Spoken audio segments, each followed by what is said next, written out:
Gauss's law is a means to an ends. And what I mean by that is it's a great law, but for the most part, it is useless. And quite literally useless. And here's where I need to be very intentional about how Gauss's law actually works. As a mathematical expression goes, it is very unlikely that you will be able to actually act on this integral. I know. Just wanted to get it started. God, you guys are so mean to me. This is why I don't want to answer any questions over the weekend. I just want not to know that you guys exist. So it is very unlikely that you'll be able to act on this integral. Because no matter what, for those of you who are just now, getting into calculus, one of the things that is missing is the only way you can act on this integral is if you have an expression for the electric field as a function of the area. And that's unlikely to exist anywhere. I mean, for one, we don't typically have expressions that are in terms of area. We might have expressions that are in terms of positions that you could eventually turn into an area, but for it to be in 3 dimensions suggests a lot of difficulty in your actual computation, because this would actually mean, and I'm just putting this up here just to see if I can, have you understand the difficulty we actually have here, is you would have to do 3 integrals, not 1. 1 for every direction.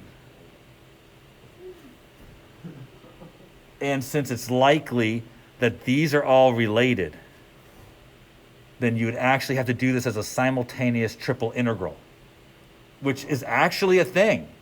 Except you also must, and this is where it becomes difficult, you must employ the dot product, which means we don't also have to do this evaluation, but we have to take into account at every point in space where there's a piece of area, the direction of the electric field relative to that area.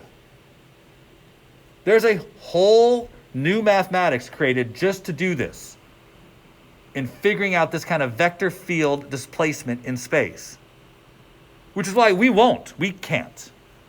We shan't do this. What we use Gauss's law for instead is we use it in situations where either A, we are interested in the enclosed charge only, or B, we can exploit some feature of the symmetry. Those are the only opportunities for us to use it. Which is why, actually, for Gauss's law, we can only use it in about 3 or 4 circumstances. Look, I know that this is disappointing in some cases because I've said this before where, look, this is what we have for physics, but you can never use it because you can't do any of the math for it. But unfortunately, in the beginning of the year, before we get to circuits, there is a lot of that has to go on. Because field theory is a little bit challenging, and even a very competent calculus student will have not covered some of the math necessary to do some of the work that we're suggesting has to be done here. Remember, physics created this math to solve these problems. And the problems got more complicated, so more math had to be created.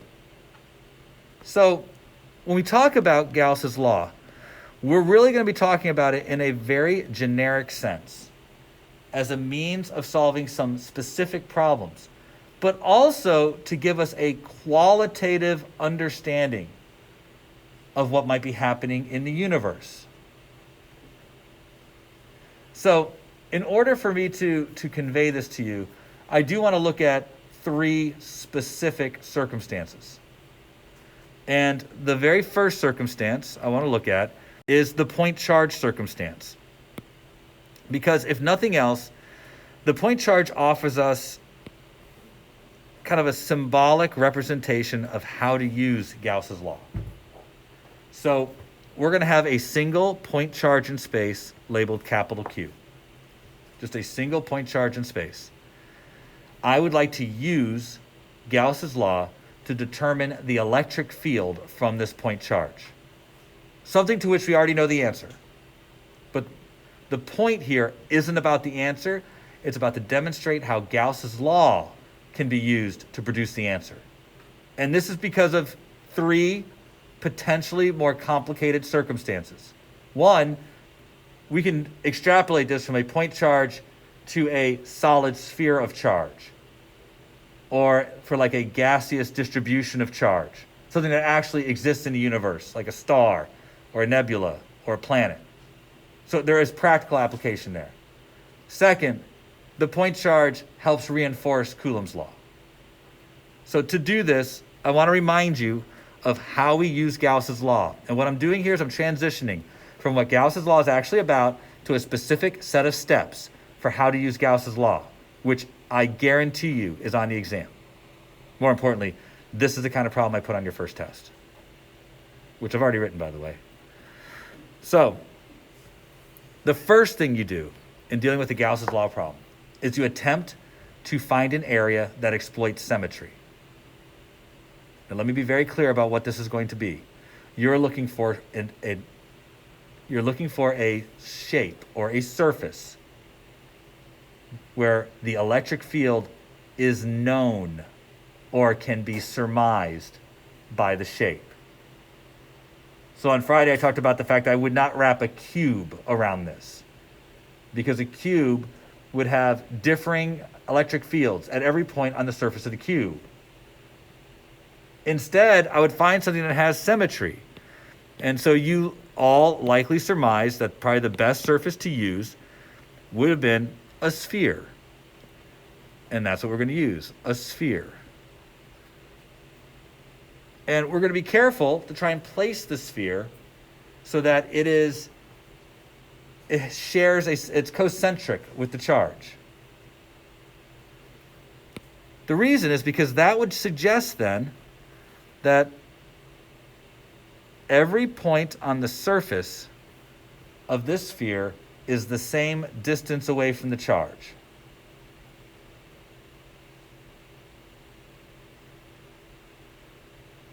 So choose a surface.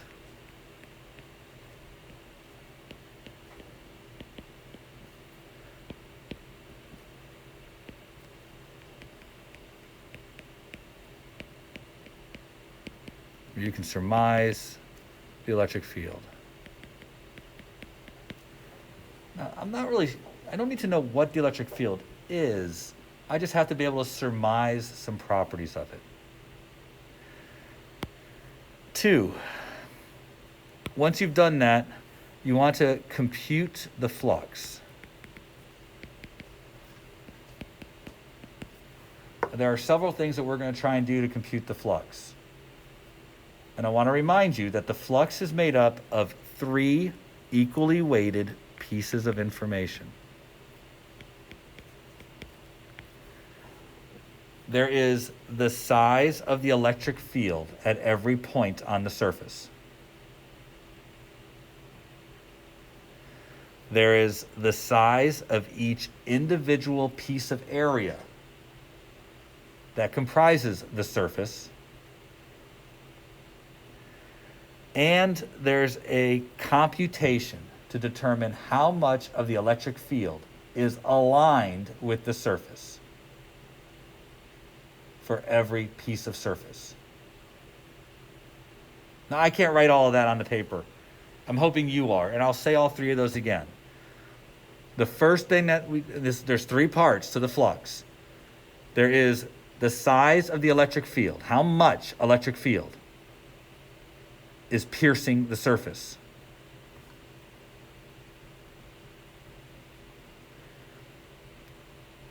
There's the size of each individual piece of area that comprises the surface.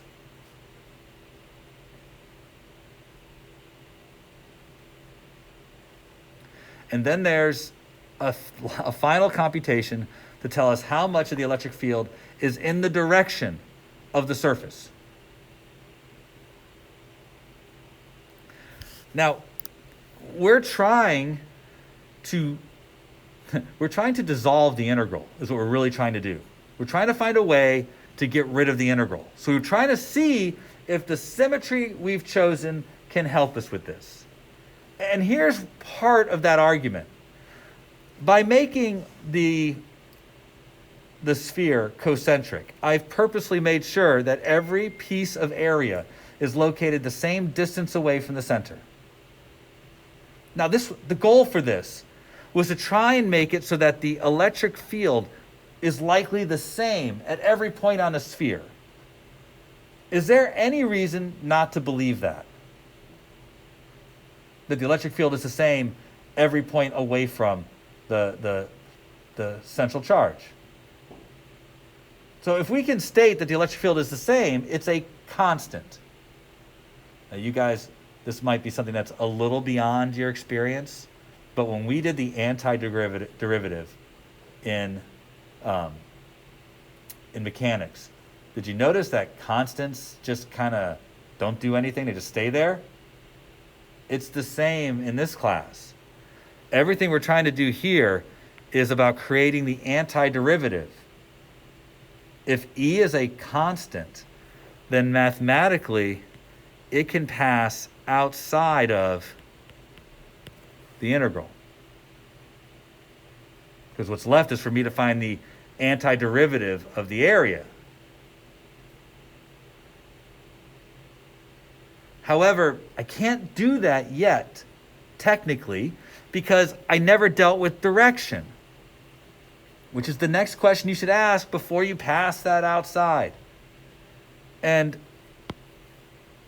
the electric field has got to be in this direction, right? By definition, it's away from the positive charge. So the real question is, how would that be related to the direction of the area at that point? But it's a sphere. Wouldn't the area at that point have to be in the same direction? It has to be perpendicular to the surface. And perpendicular to the surface lies along a radius. And this is a radius. Now look, you have to be able to make this argument. And none of the things we've talked about here yet are outside of your mathematical skill.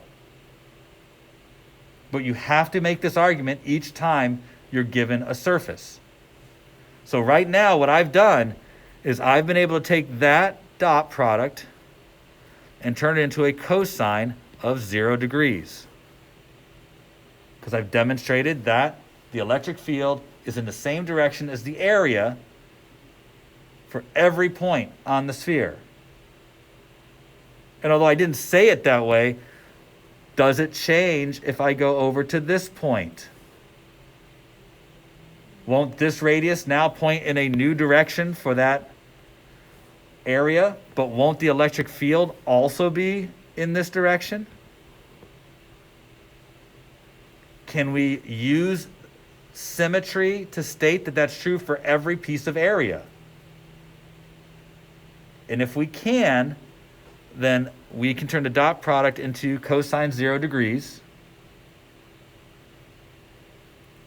which means I am now left with this as my integral. That's our goal, is to try and weed down the expression for the flux until we get just this. Because although you don't know it yet, all this says is to add up the entire area of the surface, which just means it's the surface area of your shape. That's all that integral is telling you to do. Sum up every piece of area for an entire enclosed area. What's the surface area of a sphere? 4/3 pi r cubed is actually the volume of a sphere. So surface area of a sphere is?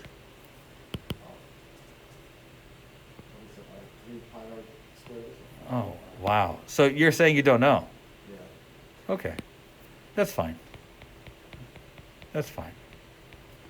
Surface area of a sphere, committed to memory, 4 pi r cubed. I can see it just fine.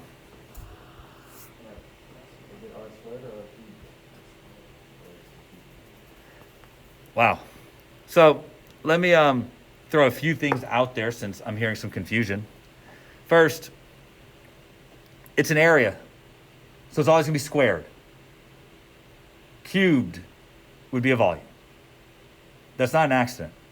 Keep that in mind. If you work something out and it's supposed to be an area and you get something about the shape cubed, you've done it wrong. It's going to be something about the shape squared. That's an area. That's what produces the meter squared part.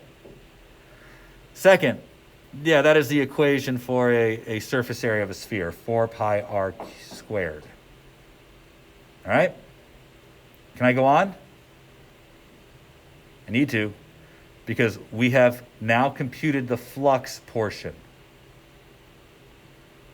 which brings us to step 3. And I'm kind of out of space here, so I'm going to move these other steps off screen.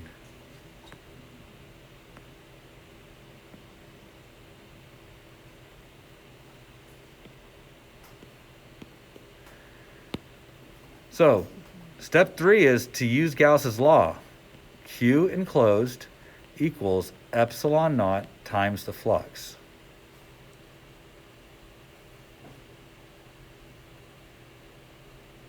Now, our Q enclosed was just Q, the charge at the center.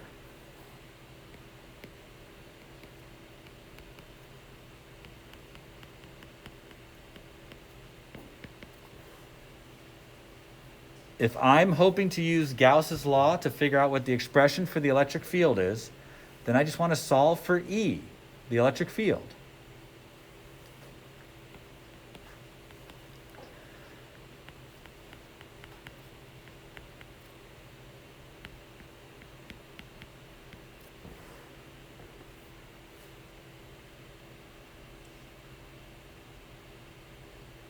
Now, I solved for E, but I collected all of this together.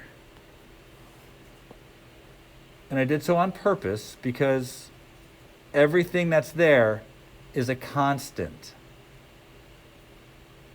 Right? Go ahead. Well, that's what I was going to say, but you stole my thunder, so it's okay. But I'm glad that Max brought it up. If you read the textbook too, you might know that. But more importantly, that's exactly what I was trying to get at. That this is the expression we were already expecting. It's Coulomb's law. The only difference is that we just wrote K as our constant. Now, Coulomb didn't know that there was this other more important value known as the permittivity constant. That wasn't part of what he knew. But today we recognize that Coulomb's constant is actually a collection of other things. And it's kind of interesting, the things that have appeared here. One of the themes you're going to see in class all year long is that pi is a part of the fabric of electronics. I mean, you are seeing it here, right, for the first time, where pi shows up as the electric field around a point charge. We're going to see it all over the place. For whatever reason, because of the circular nature of the electric field, pi is a part of the fabric of space. And 4 pi shows up more consistently than anything else. And it's all because of the spherical nature of the electric field. So if you get an answer that doesn't have pi in it, that should be a warning sign that you might have done something wrong. Because almost every answer we get here is going to have a pi in it somewhere. Next, this allows us to transition. We are not going to use 9 times 10 to the 9th anymore. Newtons meter squared per Coulomb squared. We're not going to use that hardly at all. You'll be expected to use epsilon naught because it shows up in other places. And that's pretty low on the board for you guys to see, but let's now flesh that out because I did not do this before. Epsilon naught is 8.85 times 10 to the negative 12th Coulomb squared per Newton meter squared. That is the permittivity constant. Its units are just the inversion of the units of K, but the value is 8.85 times 10 to the negative 12th. Yeah, I know, it was easier to remember 9 times 10 to the 9th. But we use this in other places too.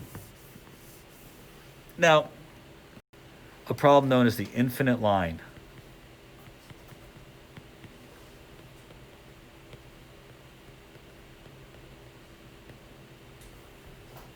infinite line of charge.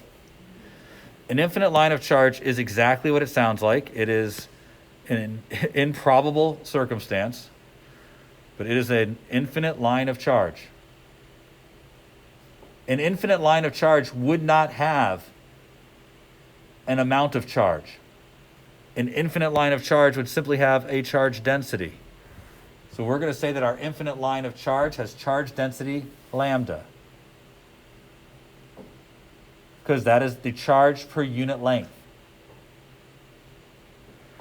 Now, there are no infinite lines of charge, but there are lines of charge that you can get very close to and act like infinite lines of charge. So any problem that has something that says it's infinite is because there is a finite version of it that actually is applicable to the problem. So there's not many, incredibly long lengths of charge, but there are wires. And wires to an electron look infinitely long. We're going to talk about, infinite areas of charge or infinite sheets of charge. There are no infinite sheets of charge. But a large piece of aluminum foil looks infinite to an electron. So that's why we look at the infinite case. Also, the infinite case lets us do something that is really awesome, which is lie about physics a bit.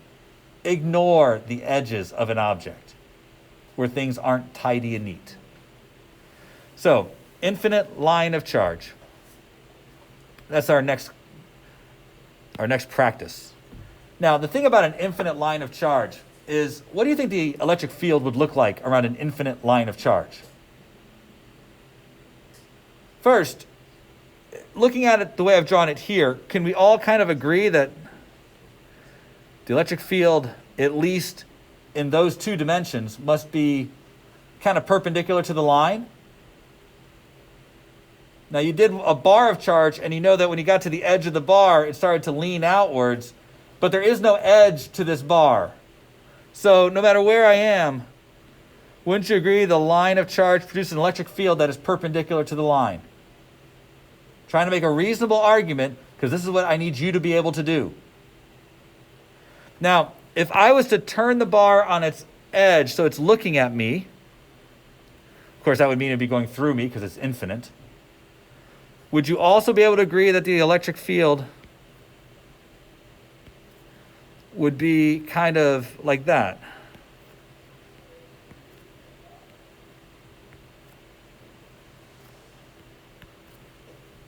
Can everybody agree with that too?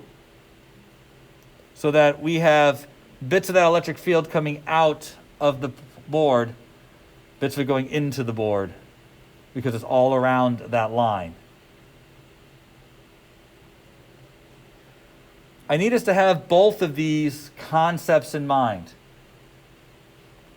We're going to use Gauss's law to derive an expression for the electric field around an infinite line of charge. So I need to come up with a surface that I think I can wrap around this that has good exploitable symmetry, but also could be used to determine the electric field. So, it might not be obvious what to use, but I think some of you can probably recognize that, at least over here, I'd probably want something circular.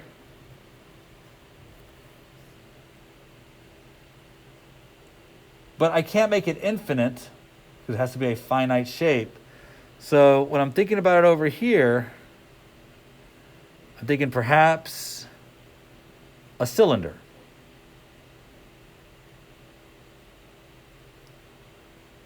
Like so. And I'm trying to set the cylinder up so that it has a top and a bottom. So this is the top, and thus the bottom. I'm trying to set up the top and the bottom so they are perpendicular to the infinite line.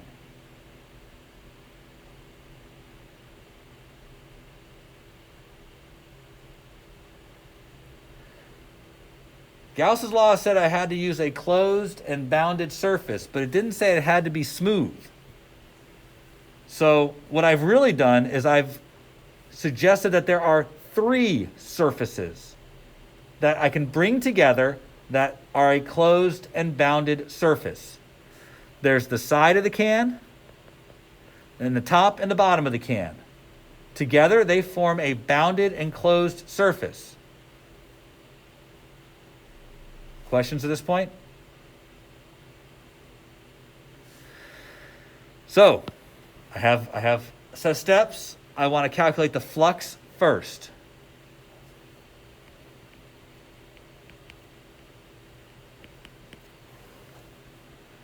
Now, this is a sum. And because of the dot product, it is a plain old algebra sum with no direction. There's nothing that stops us from breaking this up into pieces with separate sums for each surface, as long as each of the pieces together form an entire surface. Notice my integral no longer has the loop on it because each one is a piece. And I'm going to say that this is the side, this is the top, and this is the bottom. And as long as I do all of those integrals, I will have the entire flux.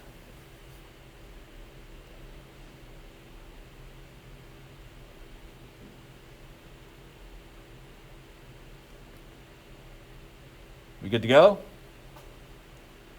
Now, top and bottom are pretty easy. I mean, I don't know what the electric field is. I don't know what E is at all. But I do know that is there any electric field that pierces the top or the bottom? I mean, do you realize I drew it perfectly so that it's perpendicular to the line of charge?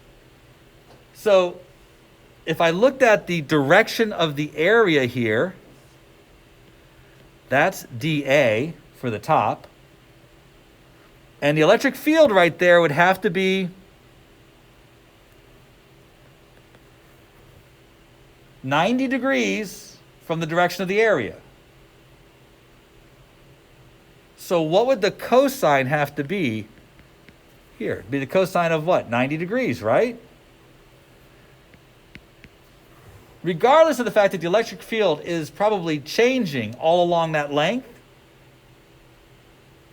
I'm going to be multiplying by the cosine of 90 degrees, which is going to make this whole thing 0. There is no flux through the top. Just like there's no flux through the bottom. I'm exploiting the symmetry in order to focus me on the sides. That's why I had to make my Gaussian surface just right. If I had chosen a different surface, this wouldn't have worked. If I had tilted my surface, it wouldn't have worked. I'm trying to be careful and make sure my surface is concentric with the line so that there's no electric flux. There's no electric field that pierces the top or the bottom. Which leaves me with just considering the side, which is pretty straightforward now.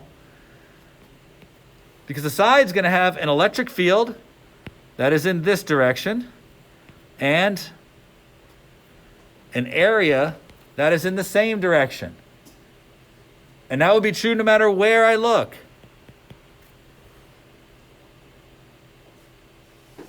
And would you agree that if the side is the same distance from the line, it's likely that the electric field is the same value? Because if we can agree on that, then I can get rid of the dot product and everything and pull the E out front. Oh, you know, the hot breakfast discussion is the exact amount of time I need. What is the area of the side of a cylinder? That's right, 2 pi r times the height. That's the height. Now I want to finish, but I know some of you need to go to lunch and all that. But consider this evening, how much charge is enclosed?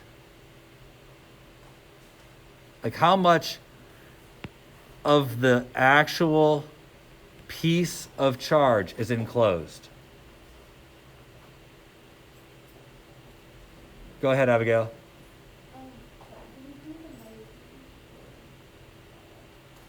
We're not there. We need 10 more minutes.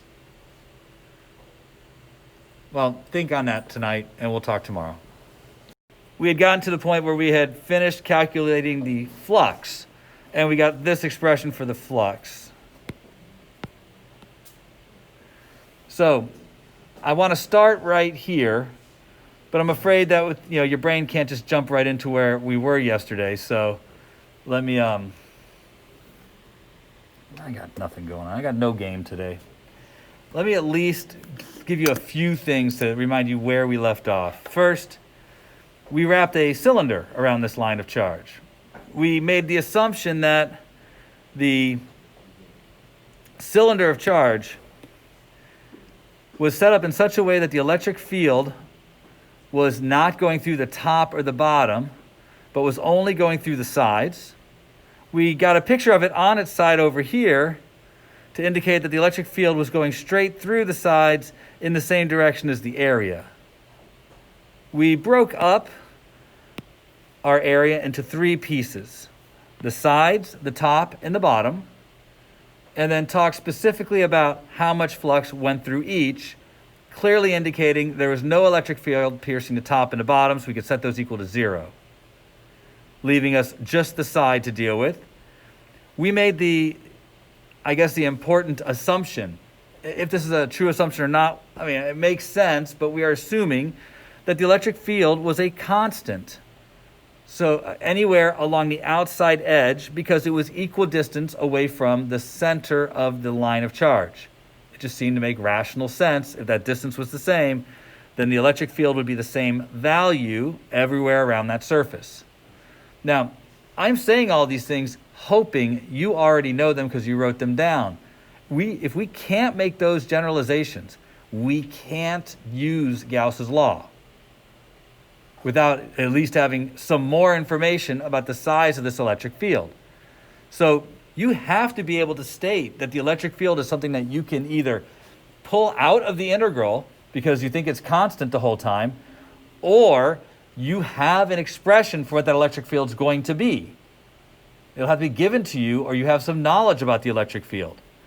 Either way, the only way we can use this to derive an expression for the electric field is if the electric field is a constant and moves out of integration.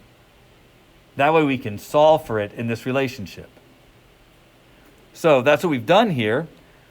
And that left us with the integral of the area, which is just to add up all the pieces of the area.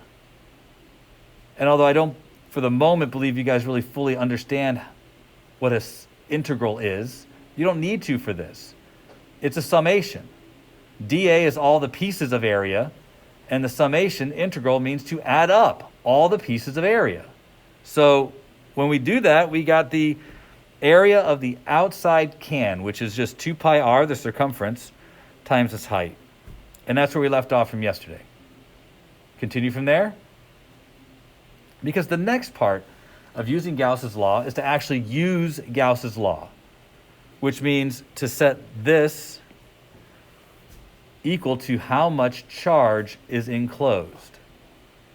Now, for that, I kind of want to clean this up and focus now on Gauss's law. So I'm going to kind of just erase all that. Otherwise, it's just terribly distracting. And focus on the Gauss's law part, which is Q enclosed equals epsilon naught times the flux. So now let's focus on the Q enclosed. How much charge is inside the can? And we don't actually have that much charge inside the can. We only have from here to here. That much of the infinite line of charge, which should be H. That should be the length of the cable that's inside the can. Any question about that?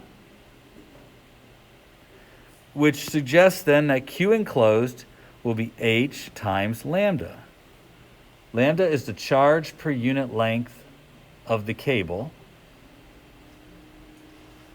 and h is the length of the cable inside the can. That is the enclosed charge, which we'll set equal to epsilon naught times our flux, E times 2 pi r h.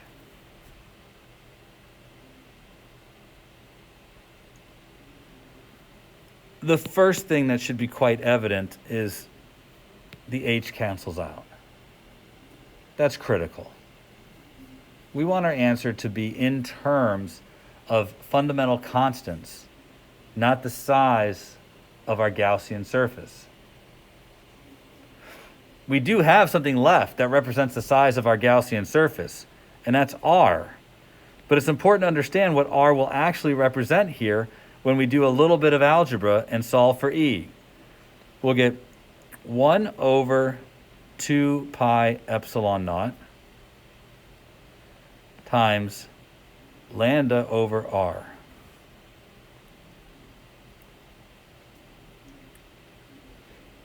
Now here, again, we have a constant out front,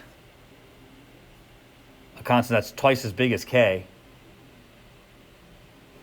But here, we get the charge density, and we get a proportionality that's not r squared, but r.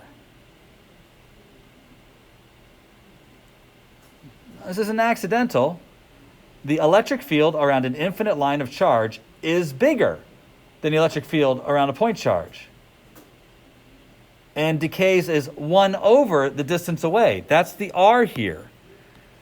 The r represented radius before, but what it really is how far away from this infinite line we are. If it's an infinite line, there's always a perpendicular distance back to the line. That would be a radius, which in this case is r. So, putting these two p together, a point charge gives us something that is proportional, an electric field that's proportional to 1 over r squared. A line of charge gives an electric field that is proportional to 1 over r.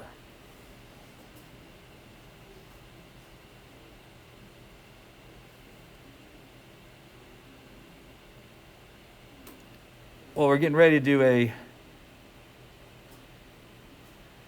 infinite sheet of charge. I wonder. Now, these proportionality constants have a place. Point charges are, believe it or not, less accessible to us. We don't usually have concentrated charge in one place. We tend to have the flow of charges through things like wires. So the line of charge actually has more usefulness when we talk about electrostatics and electronics. The sheet of charge actually is a lot of things in our electronics class too. So understanding the way in which the electric field is around them has incredible value, which is why we spend the time doing this.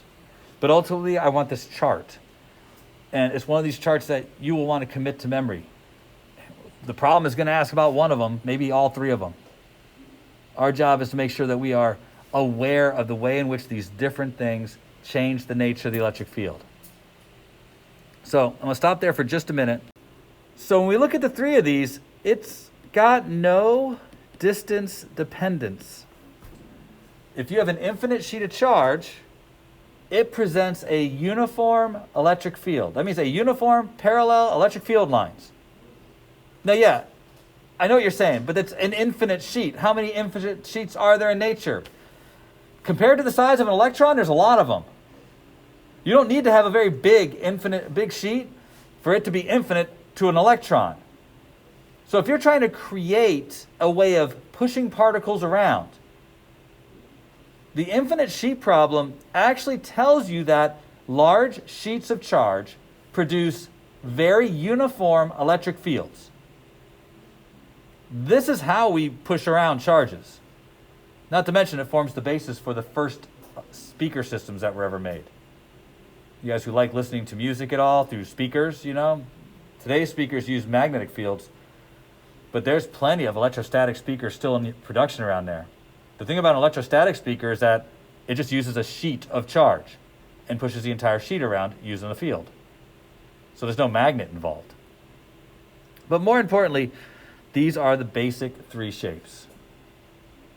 And these three shapes lead to the basic three types of capacitors, the manner in which we store energy using an electric field.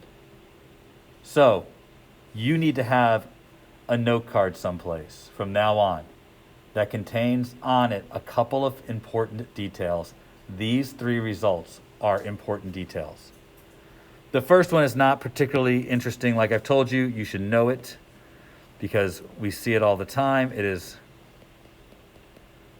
basically Gauss's law, the electric field for a point charge.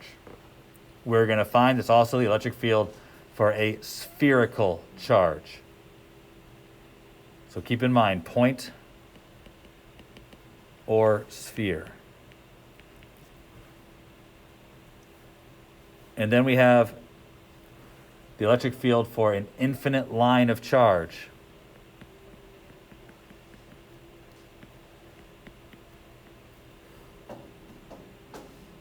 There's a linear decay with your distance away from the line of charge. And lastly, we have the electric field around a sheet of charge.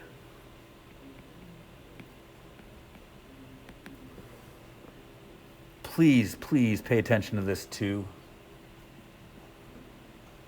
We're going to find that it's not ubiquitous, that there's other things that produce similar results, but they're different. And so sometimes the 2 appears there and sometimes the 2 doesn't. Knowing when the 2 appears there is probably appropriate. Also, we often don't see a single sheet by itself. We see 2 sheets. So we often find ways to double the electric field inside. So although this is the electric field inside or near a single sheet of charge, if we have 2 sheets, then we double the size of the electric field. So please be prepared to have these on the ready. I'd like you to have a note card with these on them. There will be other things we're going to add to this note card, but I want you to have this note card. And although you won't be allowed to use it on most tests, I will be letting you use it on quizzes for quite a while. But committing these to memory should be on your radar. So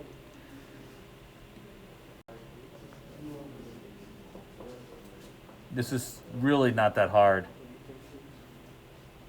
Darnell, what do you think it is?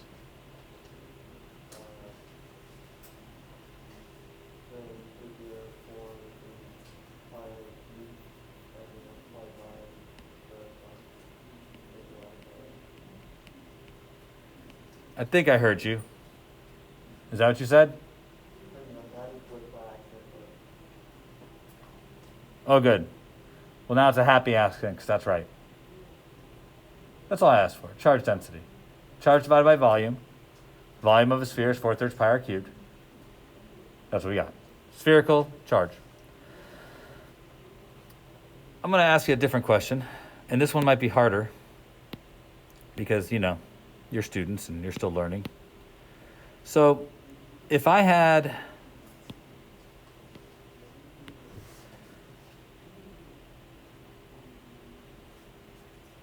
a Gaussian surface that I made this big,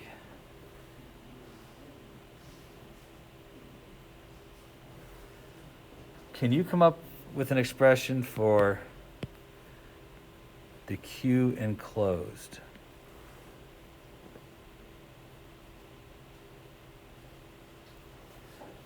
So that doesn't sound like an answer.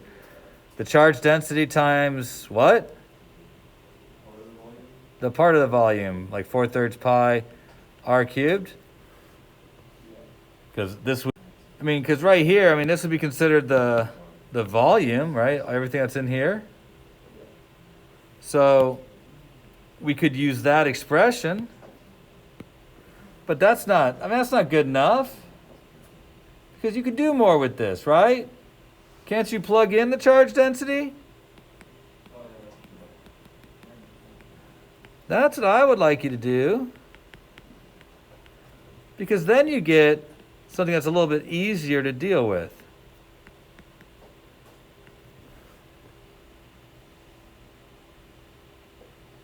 We get a charge enclosed based on how far we are from the center of the sphere to the outside of the sphere.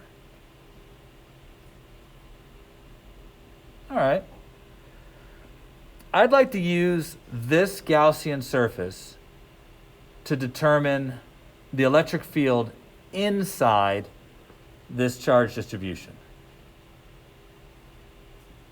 So right now, I want you to come up with an expression for the flux through that surface I've drawn in terms of the quantities I've presented here. So I'm just looking for the flux.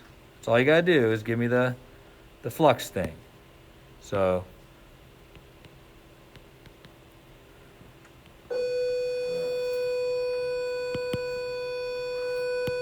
well, that's good, because that means tomorrow I can ask anybody in the class to just tell me what this equals, because you have ample time to take a look at this afternoon. All right? So that's what I'll be looking for tomorrow.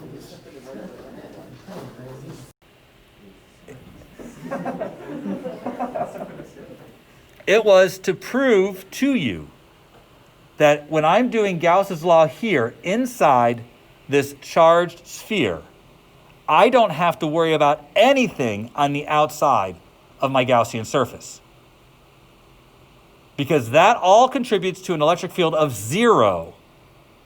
And the only thing that's contributing to this electric field now is what's inside the surface, not what's outside the surface. Okay? No, it's a long conversation, but if I were to want you to have a takeaway right now, is that if you are in a cavity inside a charged sphere,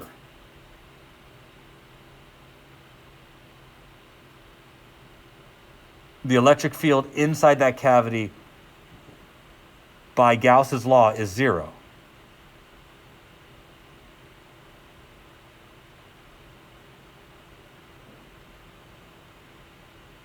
Okay. Interestingly enough, it should be part right here. So, and if I'm trying to figure out what the electric field is, and I want to calculate the flux, I hope that I've given enough of an attempt to prove that we only have to worry about the contribution to the electric field from what's inside the surface. So,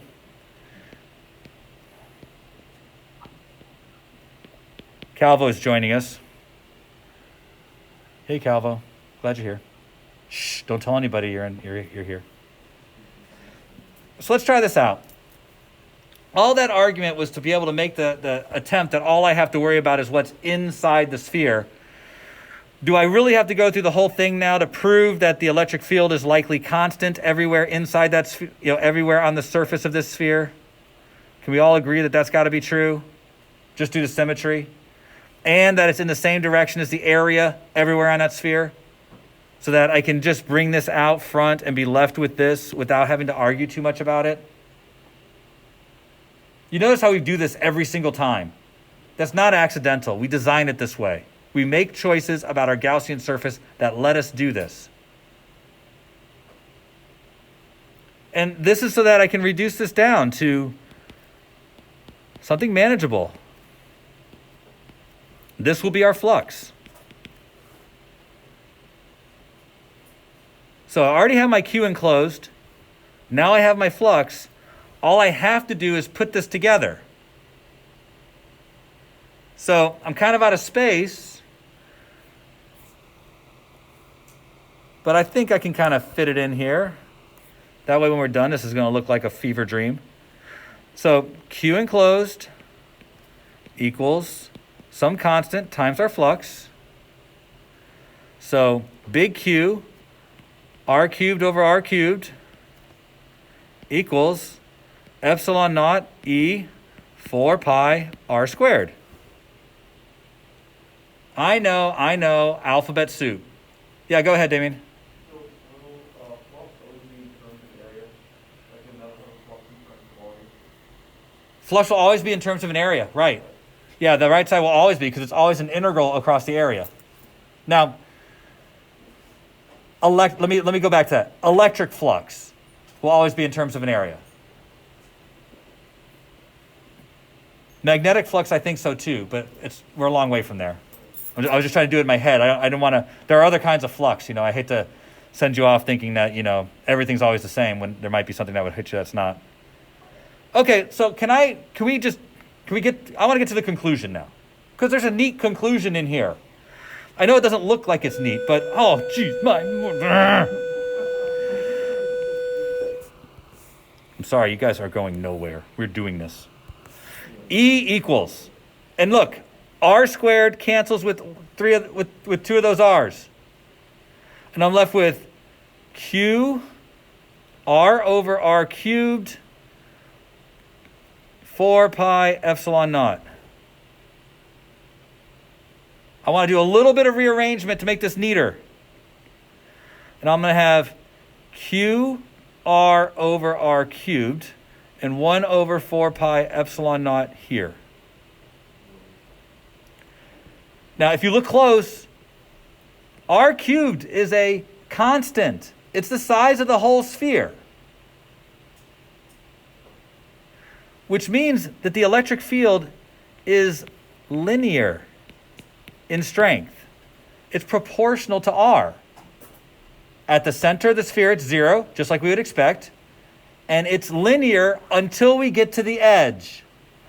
And the moment we get to the edge, when r is equal to big R, I get q over 4 pi epsilon naught r squared. A point charge. So it gets bigger and bigger and bigger until it gets to the edge, and the moment I get to the edge, it becomes a point charge again. I'm not able to make my conclusion as grading.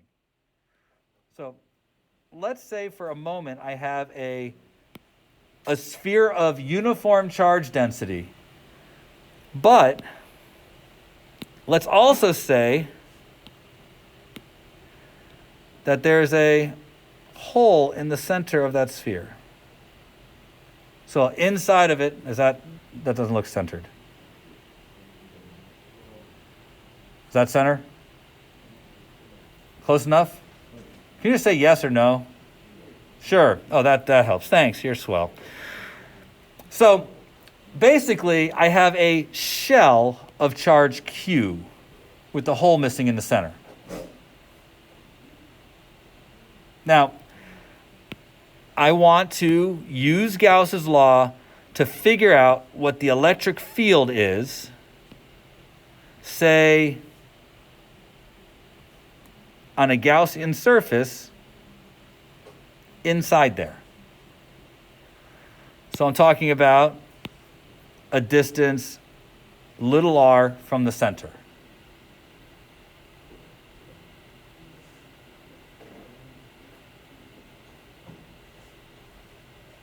Everybody okay with that? I have no idea what the electric field is in there. None.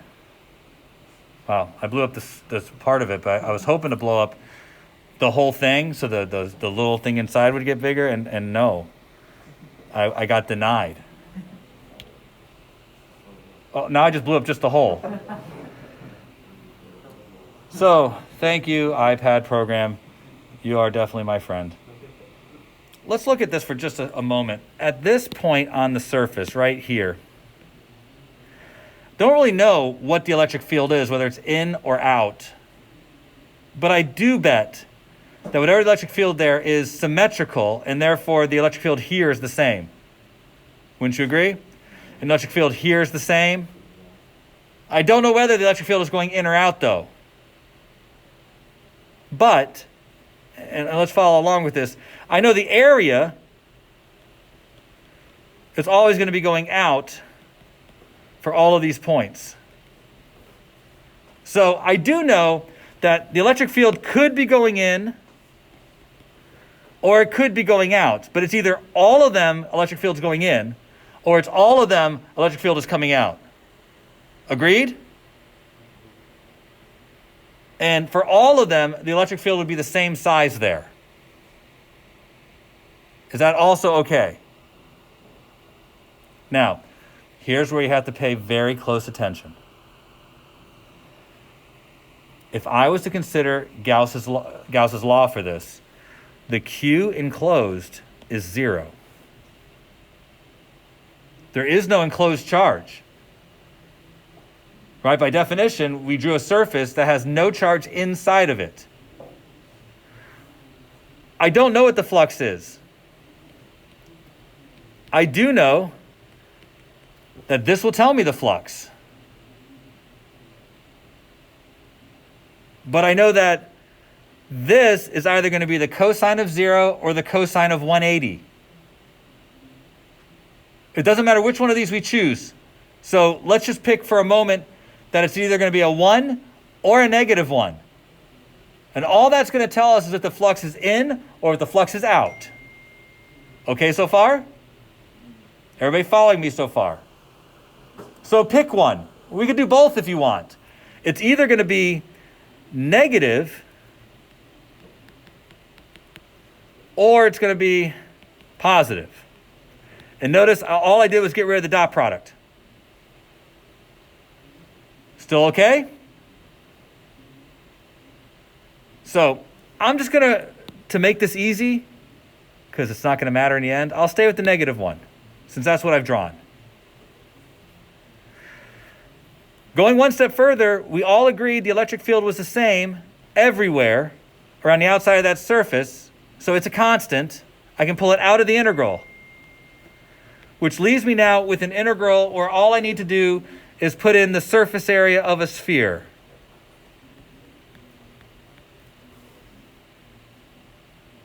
Right? Add up all the pieces of an area that's a sphere, and that would be the surface area of the sphere. That okay, Xavier? That okay, Ivan? You got a confused look on your face. I just thought I'd ask. So, I don't think any of this... So, all of this is a moot point. And let's explain why. The Q enclosed is 0. Are you paying attention? If the Q enclosed is 0, then when I look at Gauss's law, which is Q enclosed equals epsilon times the flux, I have 0 equals epsilon naught times E times 4 pi r squared. That's definitely not 0. Right? R is a real thing. Pi is a real thing. 4 is a number.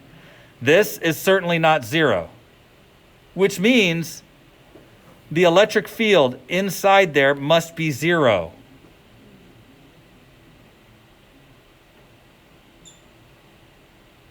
Now, if you don't understand why I went through all of this, it's to prove to you that if you are inside a large, a tangent, you should be thinking together. Let's get back to this. Inside a charged insulator, something that had some uniformity to it. So let's make this again real quick. If they are concentric,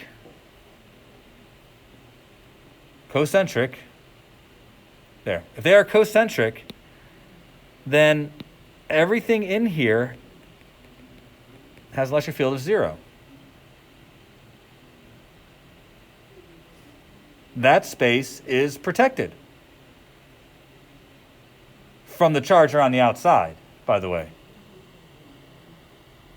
It's kind of funny. This works with gravity, too. There are people who believe that the Earth is hollow. So, although the flat earthers get a lot of the press. There are the hollow earthers. And if you really want to look up an interesting little, here, I'll hit pause this. The real side of this is that if there was a hole in the center of the Earth, you'd experience no gravity from the Earth. It would have a gravitational field of 0 inside. And part of the reason, and it's hard for me to prove this without Gauss's law, is that a single charged particle will be equally drawn in all directions or equally pushed in all directions. And that's due to the symmetry of the sphere. Yes, sir. I have two people with their hands up. Dylan first. So if you like space, so you don't have gravity, you would like float around it. Well, but it would be also very small. So you could float around. Yeah, technically. But this assumes, and this is important, this assumes that this is the only source of charge or gravity that there is. So if this was a planet and you were inside of it, inside the hollow space in its center, yes, you would not experience any gravity from that planet. But if there was a, if there's a moon out here someplace, there's a moon out here someplace, this would not shield you from the moon's gravity. It would still be acting on you. But the moon is so far away, it would be tiny, like if you were in It would be pretty small, but it's not like the moon's effect on the Earth are not consequential. The tides are all powered by that. So I would expect that you would be drawn enough to one side where it would be, I don't know, we should work the numbers on it. We should not work around this on it. Why? We can do it. Yeah, I know. We would not do it now, but when we cover gravity, you should bring it back up. We should work the numbers on it. All right, Matt, your question, and then we can move on. If you're closer on the inside to like the edge of the ring, though, wouldn't you be experiencing more force from that side than the other side? Now, I'm glad you asked that, and I'm glad that people are still involved in this conversation. So, this is not a... so, Alex, it's not about your calculator? No, setting a bunch of base points, I don't know why it's myself. They're eliminating. Wow. I want to know why. You better report back to us why. I'll figure it out. There's a lot of kids. Join the Zoom. But some kids got sent to the parking lot. No, he was going home. He got signed up for some reason. Oh. I was hoping for a better conspiracy than that. All right, bye. Okay. Answering Matt's question, wouldn't it be drawn more to one side than the other? I do not have a wonderful argument for this, but I have a symmetrical argument that I'd like to try and make. If we were to take a straight line through that point, dividing the sphere into these two pieces, there is more charge on the left side than the right side. But I'm closer to the right side than the left side. I can't do the mathematics for you because A, it'd be hard, and B, I have forgotten how to do this kind of math. But you could calculate the integral by doing the integral of the charge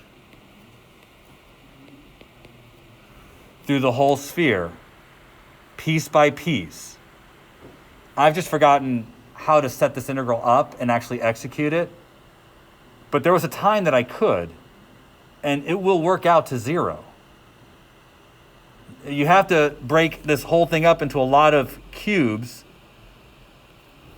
and each cube has to have a way of being defined where it is. But what you end up getting, and I'm not trying to make this too big of an interlude, but I believe you guys are smart enough to kind of follow part of this, is you would integrate using spherical coordinates around the entire sphere. And when you do so around the entire sphere, this would be a triple integral. And it's r squared dr d theta d phi.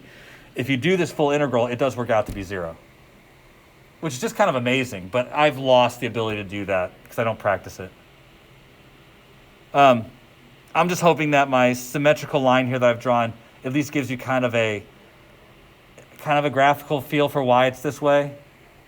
But I don't actually have to prove this to you using anything else but Gauss's law. Gauss's law does it for me. Right? Gauss's law is clear that, if there's no enclosed charge, then it has to be zero on that side, and we've worked the problem Gauss's law states this is true. Moreover, and you guys know this, we're going to find this out a little bit more later. We're dealing with a charged insulator. But how many of you lose your I'm sorry. Kyle's got a message in here. It says, hey, Sheldon, I just got off the phone with my mom. Apparently someone at school got COVID again. If they got COVID from the school, that's a bigger problem. So far, nobody's gotten it from the school. And it contact traced to him, so he's just keeping us informed. So, well, if he's contact traced, that's why they're getting him out. If any of you are, you'll be pulled out of class too eventually. But let's focus for just a minute. God, I can't get focused. How many of you guys have only one bar in this classroom, or have been in a dead spot with your phone? Look, a conductor does this too. We'll show that a conductor can do this, but a conductor will do this and shield you from exterior charges. So the inside of a conductor also has an electric field of zero, and we'll prove it using Gauss's law. But you've experienced it too. This room is a large conducting shell. It's not perfect, but look above you. There's a clear metallic grid. The shell doesn't have to be complete for it to still act like a shell. So there's a clear metallic shell above us. The windows, though open, are also a metallic grid.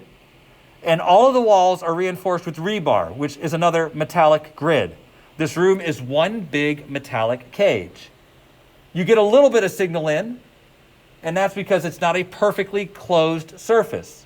But if you really want to make a fully enclosed surface, take aluminum foil, make a pouch out of it, throw your phone in it, it will not get any signal in or out. The electric field inside has to be zero, no matter what's on the outside. By the way, that's how people smuggle stuff past those metal detectors. And I'm not telling you something you don't know. That's not the only thing that's happening in those metal detectors. They do something else. So I'm not showing you how to be bad. That's not really it. But there are people who do wear metal hats believing that it can protect them from electric field intrusion. That is true. You could put your phone in a metal pouch and keep it in your pocket. That would protect your region. That is true. So all those things are true, but you wouldn't get any signal in or out of your phone too. So, there's that. So you might be wondering, Mr. Shelton went on this tangent about what it would mean to have that cavity not at the center. What if there was a cavity off center?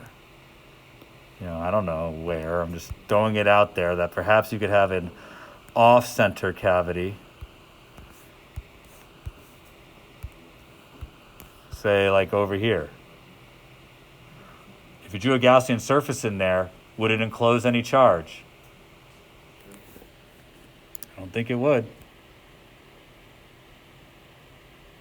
So, just trying to keep all the pieces here. First, an infinite sheet. Sure, I want to have something that I can say, this is the infinite sheet of charge. The problem is if I draw it like this, I really can't show anything about it. Things that I need to help us with our picture. So instead, I'm going to try and draw it more isometrically. So something like, this.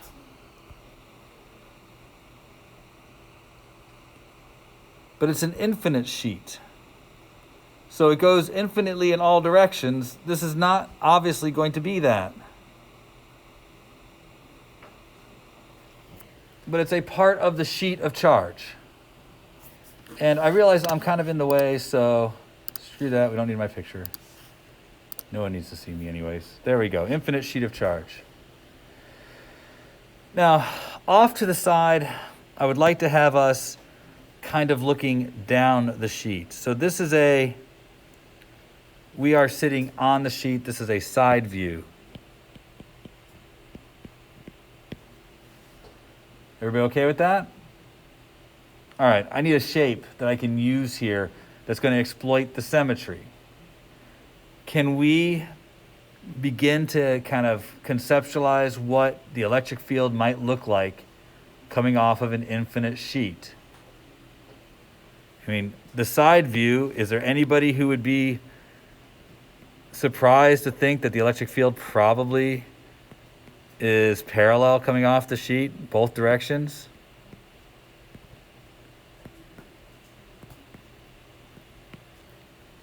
Does that seem not unreasonable? Which would be like,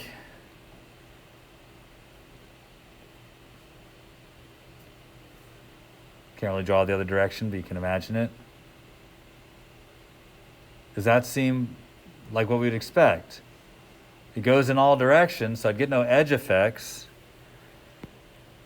We wouldn't use a linear density, we would use a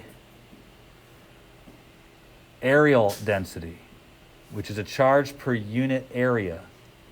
And I'm just going to use the symbol for that, which is sigma, which I tend to draw like that. It's going to look like one of those three. That okay? Areal density. It's going to be in units of probably coulombs per meter squared. So the shape I'm going to choose to use is different than the one your book uses, because I was trained on this one and your book uses a cube. I don't want to use a cube. I'm going to use a cylinder again. And I'm going to use a cylinder that is placed such a way that the top and bottom are on different sides of the sheet. Something like that.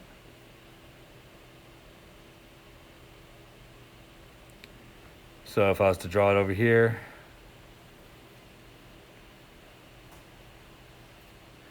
I'm also going to draw it in such a way that it is centered.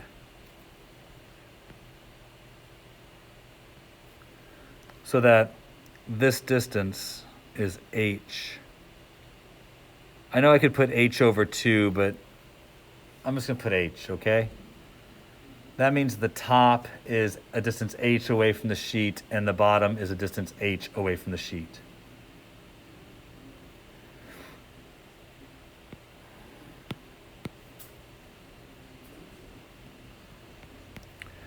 And I have the electric field coming off of the sheet and piercing through the area. So our first step was to find an appropriate area to use to measure the flux. I chose some symmetry here. I chose a cylindrical object. I placed it so that it was perpendicular to the surface. And I placed it so that it bisected the surface with half of it on one side and half of it on the other. I went a little bit further and made sure that the cylinder was set up in such a way that the top and bottom were the same exact distance away from the surface. Any questions about those choices? Do those choices make sense? Can you guys see why those choices make some sense? You know, I want to try and, I hope you see what I'm trying to do here. I'm trying to rule out parts of the surface that don't have any flux, and I want the parts that do have flux to have some symmetry about the flux they probably see. So I'm going to start by talking about flux.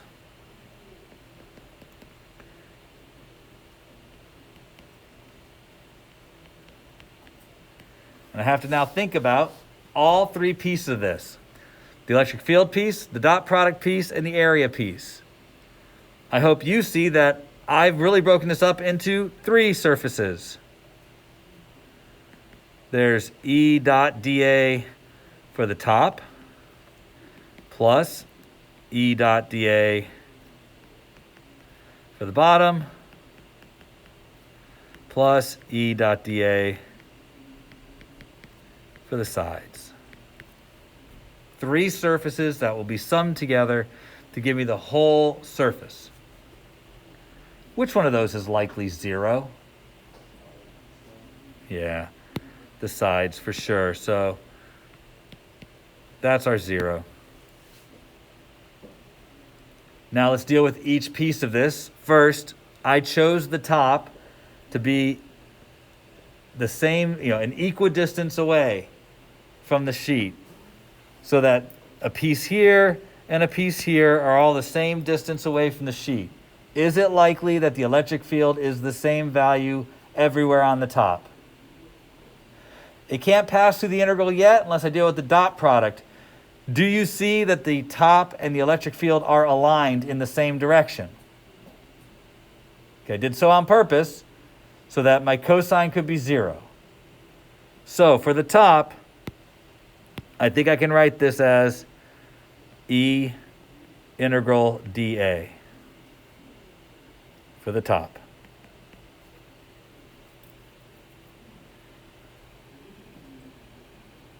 Think I could do that for the bottom too. Any argument about the bottom? They do all the same things?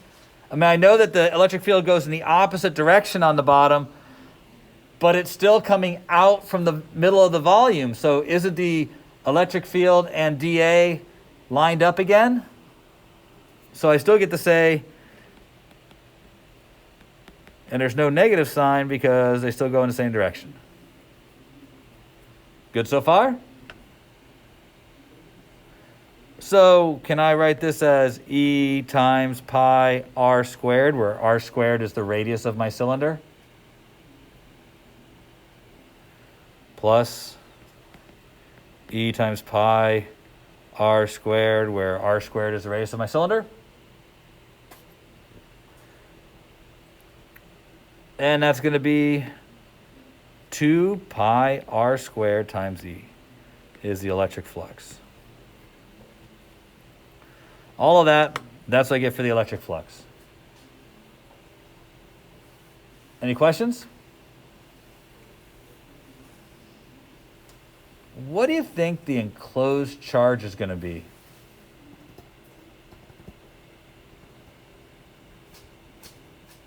Why don't you guys talk that out a little bit? That way you guys have a little flesh in the game. Think about what the enclosed charge would be. In fact, let's go one step further. I want you to finish this one up. I want to give you 5 minutes or so to come up with an expression for what the electric field is around a sheet of charge. I'm going to pick a couple of you guys to talk to the class. You guys at home, I'm going to basically, mute you here so that you guys can talk to each other. There, it's done. You guys can go ahead and talk to each other without us hearing you. All right, you guys here in the classroom, talk it out a little bit.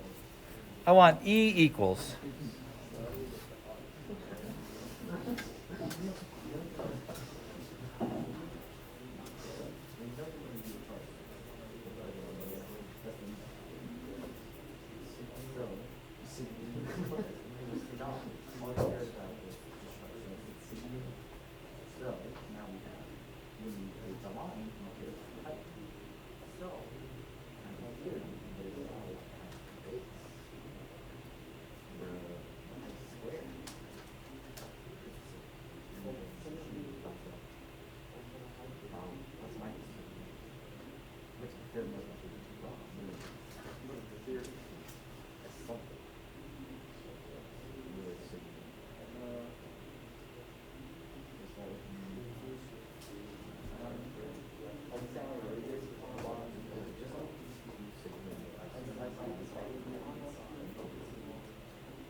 All right, I hope that's enough time. And this is not particular, none of these are very interesting ultimately, except that they have some interesting consequences, and this one does as well. So I hope that you're able to kind of see what the interesting consequence is. So let me get back to my chair here. And let me unmute all these people so we can hear them. Oh, that didn't work. Boop. There we go. Nice and loud. All right, so first, I was told that they can't see this very good, so I'm going to be using a different color. And I'm going to get rid of all of this so we can just kind of focus on finding electric field.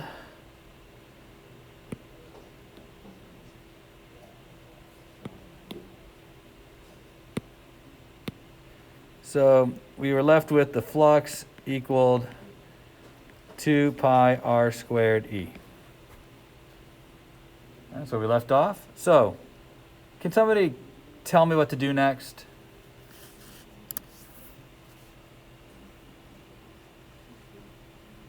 Go ahead, Xavier. Put into Gauss's law. So the very next thing I'm going to do is put into Gauss's law, which is Q enclosed equals epsilon naught times 2 pi r squared E. All right, somebody else tell me how to deal with that Q enclosed. Max, go ahead. Well, it's going to be the area of charge density times the area of the cylinder. Exactly. So area charge density times the area of the cylinder. So pi r squared.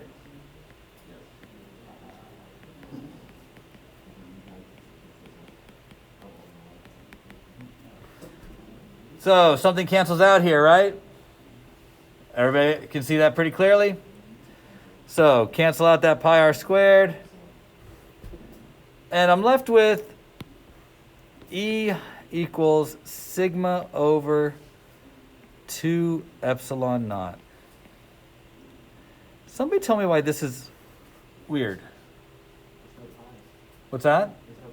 Well, there is no pi on this one. I know. That's weird. First time we've seen that. Matt? There's nothing about distance. That's right. There's nothing about distance. The electric field created by an infinite sheet is a constant. It's uniform.